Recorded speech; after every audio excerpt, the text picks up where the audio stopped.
Kalau total deh untuk konsumsi kurang lebih itu aku 14 juta. Kita 14 Kita juta. 14 juta. 14 juta ya.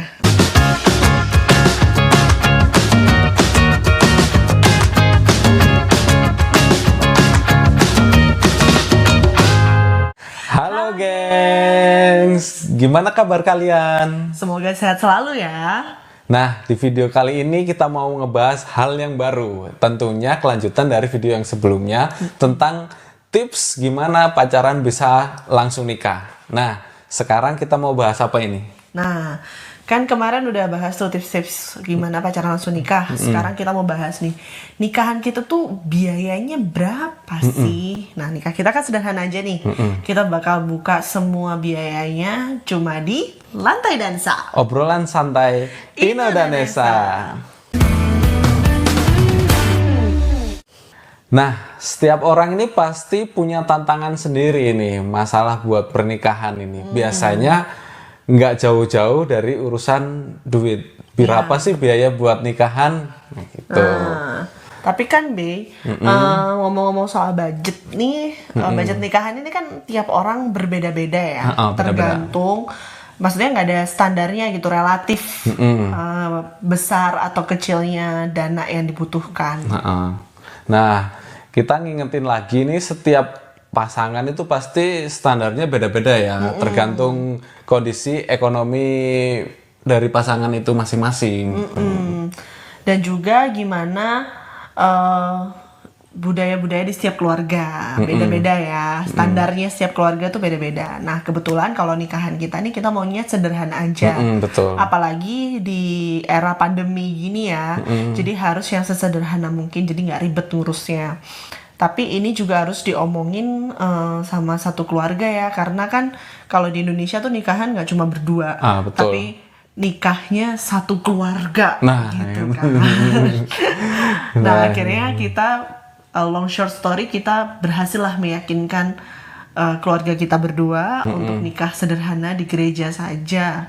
Tapi adalah beberapa catatan-catatan kecil disetujui dengan catatan gitu. Nah, jadi kita itu menikahnya di gereja ya. Awalnya memang kita konsepnya itu pengennya pemberkatan aja, di gereja aja secara sederhana. Tetapi dalam perjalanannya keluarga ini ternyata pengen juga masing-masing dari keluarga kita bikin ya sedikit perayaan gitulah, perayaan kecil keluarga. Nah, tapi kalau yang kita sendiri, kita fokus biayanya buat urusan di gereja pemberkatan. Untuk urusan yang tadi pesta kecil keluarga itu keluarga kita sepakat untuk membiayai sendiri. Jadi itu di luar dari biaya dari kita. Jadi orang tua kita berdua mau untuk membiayai pesta kecil-kecilan di masing-masing keluarga ini gitu. Nah, gitu.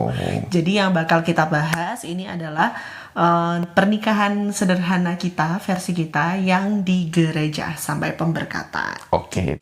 Jadi kita ini kan nikahnya sederhana di gereja aja tuh tadi. Terus untuk biaya yang akan kita reveal ini adalah biaya standar di Malang, karena kebetulan kita nikahnya di Gereja Katedral Malang ya, Bi. Oke. Jadi kalau gitu langsung aja, ini dia detail pernikahan kita.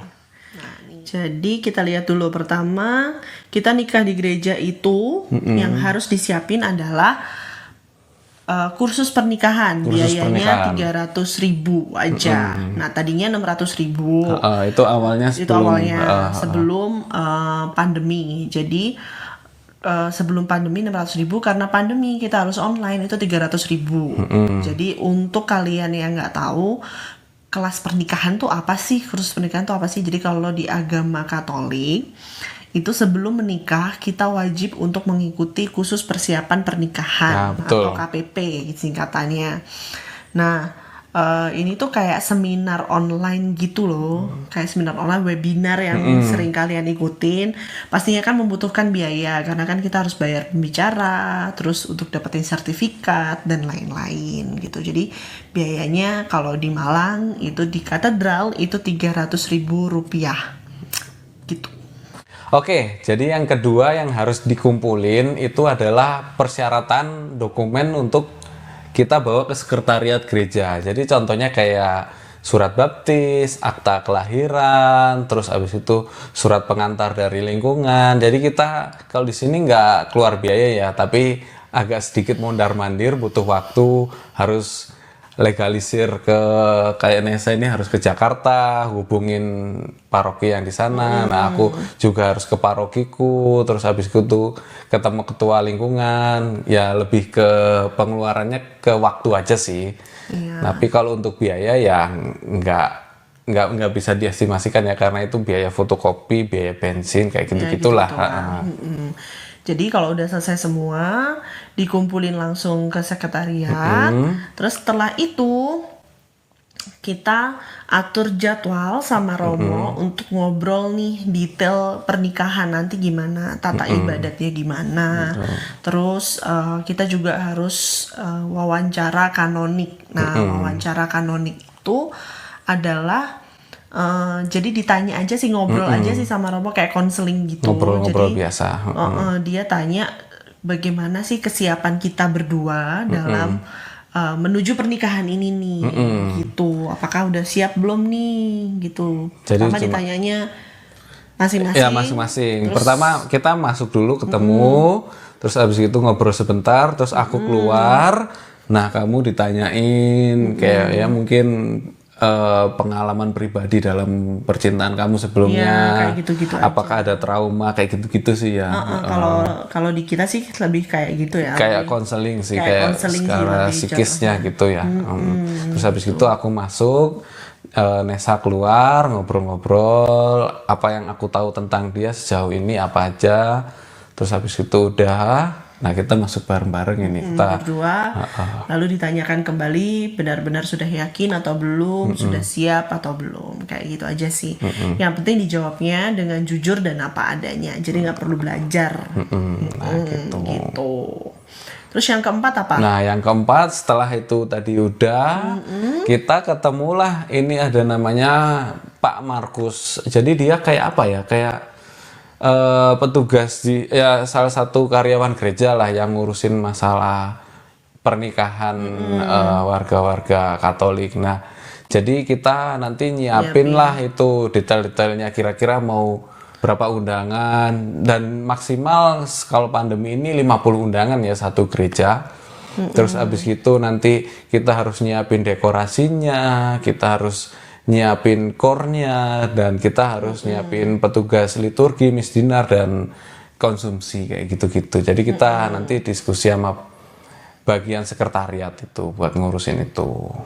Nah, tapi Be, kalau misalnya kita waktu itu tuh di gereja, kan pasti ada biayanya ya untuk nikah di gereja. Nah, kalau kita biaya berapa waktu itu? Nah, kita itu jadi kalau kita kenanya itu total sekitar 5 juta. Jadi ini nggak ada patokan, oh ini harus berapa enggak. Jadi semuanya ada kriterianya. Jadi ada banyak pilihan ya. Ada banyak pilihan tergantung kondisi ekonomi masing-masing pasangan. Kayak misalnya kalau kita rumahnya di perumahan yang agak kelasnya menengah ke atas, ya nanti adalah standarnya minimal segini. Kalau kita tinggalnya di tempat yang agak ya menengah ke bawah, nanti ada standar segitu. Pantesnya segini gitu. Kayak Jadi, gitu. Kalau kita kenanya 5 juta gitu. Nah, dari 5 juta ini boleh dikurangin sesuai kemampuan, boleh juga ditambahin sesuai kemampuan kayak gitu. Patokannya pokoknya kurang lebih segitulah. Nah, ini aku lihat lagi di catatan. Kita kan tadi kamu bilang ada core dan segala macam. Nah, yang bayar itu adalah kalau misdinar, petugas liturgi itu dari keluarga. Kalau misdinar memang gereja dan lingkungan yang menyediakan. Jadi kita harus booking yang core. Core-nya. Core kita kebetulan pakai punyanya temen lingkungan aku. Itu namanya DMC. DMC choir gitu. DMC choir. C-nya udah choir ya itulah pokoknya. D-nya apa nggak tahu. Nanti mungkin bisa kita jelasin di sini. Dan kalian bisa search juga buat kalian yang di Malang dan butuh core yang keren banget, yang emang bagus. Ini udah sering dipakai di pernikahan terutama di katedral. Jadi dia udah tahu lagu-lagunya, tata caranya dan sebagainya itu. Nah, untuk itu kita dipatok 1 juta rupiah. Gitu.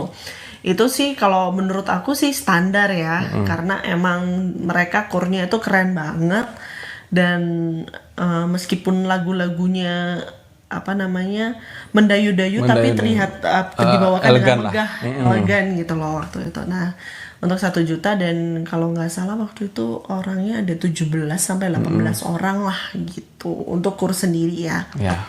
Gitu. Terus ada apa lagi Ada nih? apa lagi ya yang mesti kita keluarin? Oh iya, konsumsi. Meskipun kita nggak ada resepsi. Nah, kita tetap nyiapin buat konsumsi tamu-tamu undangan yang udah kita undang untuk datang lah. Paling nggak kita nyiapin konsumsi buat mereka. Iya, jadi nyiapin konsumsi untuk 50 orang ya ininya. 50 orang undangan. 50 orang undangan. Jadi dalam 50 orang itu, oh iya, ini juga dipastiin dulu nama-namanya ya, Be. Karena iya, kita di jadi katedral. Jadi peraturannya agak ketat karena pandemi. Jadi 50 orang itu udah harus ya udah harus dipastiin siapa aja listnya, namanya siapa aja. Jadi kita bagi 2, dari keluarganya Nesa nanti 25, dari keluarga aku 25. Jadi kita siapin tuh namanya siapa aja. Nanti kita bikin buku tamu, mastiin yang absensi gitu ya. Gitu, absensi kayak gitu. Jadi ada sih yang waktu hari H memang nggak hadir lalu digantikan dan segala macam ada. Tapi yang pasti kuotanya harus sesuai dengan daftar hadir itu. Gitu. Gitu. Jadi terus apa lagi nih? Nah, untuk 50 orang, jadi kita tuh siapin, kalau untuk yang di gereja, kita siapinnya konsumsi dan souvenir. Jadi aku beli, siapin 1 pack gitu, kita punya tas. Nanti mungkin kalau ada kita kasih di sini. Ya. Di sini atau di setelah sana. video yang ini. Gitu, jadi 1 pack itu kita isinya ada nasi kotak, terus 1 kotak kue, isi 4 macam kue, sama 1 souvenir. Nah, itu buat 1 orang tuh. Nah, jadi kira-kira ini aku sambil lihat catatan ya, geng, soalnya agak-agak lupa. Karena kita pengen detail ya. Jadi untuk nasi kotaknya itu 37.250 udah sama kemasannya. Jadi kebetulan kemasannya waktu itu aku beli sendiri. Nah, isi nasi kotaknya aku pesen sendiri. Kita pesen di Cak UU. Cak UU. Cak UU, kalau ada yang tahu dia jual soto tapi dia juga ngelayanin nasi kotak. Dan nasi kotaknya enak banget. Gitu. Terus untuk kuenya itu kita pesen di Mbak Las, kue Mbak Las. Kue Itu 18.000, udah sama kemasannya juga. Terus souvenir itu kita beli online di Shopee PP. Itu harganya sebenarnya 7.000-an kalau nggak salah, tapi karena sama kemasannya kita beli lagi kardusnya itu 8.000. Terus tas packingnya yang aku bilang tadi 1 pack itu 4.500. Jadi 1 pack itu totalnya 67.750 rupiah. Itu untuk 1 pack plus sama bungkusannya ya.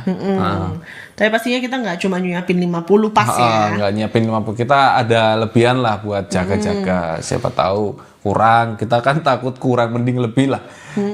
Kalau di nikahan ini mending nggak apa-apa lah, kita keluar uang lebih supaya nggak kekurangan. Ya, kalau lebih kita masih bisa kasih ke yang lain. Jadi kita nyediain berapa pack, Bay? Jadi kalau nggak salah 60 ya. Ya. Buat yang buat tamu souvenir pack nasi sama souvenir ya sama ini. Itu ada 60 pack untuk tamu, terus 25 pack untuk petugas liturgi dan kurnya. Cuma kalau kurnya kita nggak pakai souvenir, jadi cuma nasi kotak sama apa tuh namanya, kue aja. Jadi gitu. Jadi kalau di total kira-kira ada berapa ini semuanya? Kalau untuk di gereja aja 85, tapi karena kita juga ada yang dibagi-bagiin ke tetangga. Jadi kita pesennya seluruhnya sebenarnya nasi kotak dan kue itu 250 kotak. Nah, itu dibagi-bagi tuh. Ada yang buat yang di gereja tuh tadi 85 pack, yang 80 sekitar 80 pack yang pakai bag. Ada yang cuma nasi kotak sama kuenya aja dan lain-lain, itulah pokoknya. Jadi dan sisanya kita bagiin ke tetangga-tetangga kita ya, tetangga-tetangga Bi. kita. Tetangga baru kita di rumah Di sini, di kontrakan kita. Terus di rumahnya mamanya mama mertua aku, sama di rumah aku di Jalan Gading. Jalan Gading, ya di sana. Gitu. Nah, jadi kalau total deh untuk konsumsi kurang lebih itu aku 14 juta. Kita 14 Kita juta. 14 juta. 14 juta ya habisnya. Terus untuk souvenirnya sendiri aku pesannya memang pesan sendiri 150 pieces karena ya tahu sendiri ya kalau souvenir pasti banyak yang mintain dari sana dari sini. Pastilah aku lebih dan ada yang nggak aku kasih, tetangga juga aku kasih. Jadi kalau yang datang saudara-saudara minta itu aku masih bisa bagi-bagiin sendiri, karyawan dan segala macam gitulah teman-teman. Ya, kita siapin lebih lah pokoknya intinya. Intinya kalau untuk souvenir aku belinya 150 pieces itu habisnya 1.064.000 di Shopee PP udah termasuk ongkir. Oke, mantap. Gitu. Terus ada apa lagi nih? Jadi kita jelasin lah semuanya pengeluaran kita, kira-kira Kan kita totalnya catetin berapa nih. kita catetin. Terus abis gitu, nah yang gereja ini udah beres ya. Nah sekarang kita tadi konsumsi udah, kita masuk ke yang harus disiapin juga yaitu nggak kalah pentingnya dan bukan nggak kalah penting ya, emang paling penting ya. Mau pakai apa? Ya, kita mau nikahan kan pasti ada yang harus dipakai kan, gitu. Nah, Ada baju kita khusus. nyiapin gaun buat nikah. Jadi kalau aku nyiapin satu style jas celana itu dipenjahit di Pak siapa ya kemarin namanya? Aku lupa deh. Pokoknya di belakang SMA 4 dekat Balai Kota Malang itu satu style ketemunya berapa kemarin? 1.080.000 itu dapat jas sama celana. Sama masker ya bonus. Oh iya, sama masker bonusnya. Terus abis gitu kalau dalemannya aku beli sendiri di Center Point itu kemeja putih lengan panjang itu harganya 200.000. Terus untuk yang gaunnya Nesa kita dapat jahit di Saujajar ya dekat kontrakan sini itu semuanya kena 800.000. Punya aku tuh emang murah banget karena nggak neko-neko, sederhana aja. Nah, Itu di siapa? Mbak siapa kemarin? Fahriza. Mbak Fariza. Jadi Fahriza Jahit namanya. Fariza Jahit. Ada kok di Instagramnya. Dan baik banget ya, sabar ya. Kita revisi beberapa kali dilayani. Beberapa kali. Cuma memang kan karena aku maunya simple jadi ya harus benar-benar detail lah. Jadi harus fit lah, harus pas ya kan. Gitu. Terus abis gitu udah ya, gaun udah. Oh iya, nanti kita tunjukin foto gaun nikahan kita. Nanti kita Gaun nikahan tunjukin fotonya di sini. di sini atau setelah video ini. Jadi biar lebih jelas. Gitu. Terus ada biaya apa lagi ini? Sepatu. Sepatunya itu 2 pasang 850.000. Beli di mana? Di Noka. Nggak ada ya? Ada nggak? Ada nggak tulisan? Mudah-mudahan ada ya, ntar bisa ngedit. Bisa edit di sini ya. Di sini ya saya. Nanti kalau edit Noka. Jadi itu produk lokal dan emang sepatunya lucu-lucu banget, bagus. Kalau dia itu modelnya kayak boots, kalau aku sepatu cats. Kenapa nggak pakai heels? Karena aku nggak bisa pakai heels. Jadi ya kita pengen yang agak casual aja sih. Casual, santai. Santai. Nah, habis itu, oh iya, hampir lupa. Cincin. Oh iya, cincin ini. Ya, yang Jadi, tersemat nah ini. ini kita bikin di apa namanya sih ini tokonya namanya? kemarin? Modasan.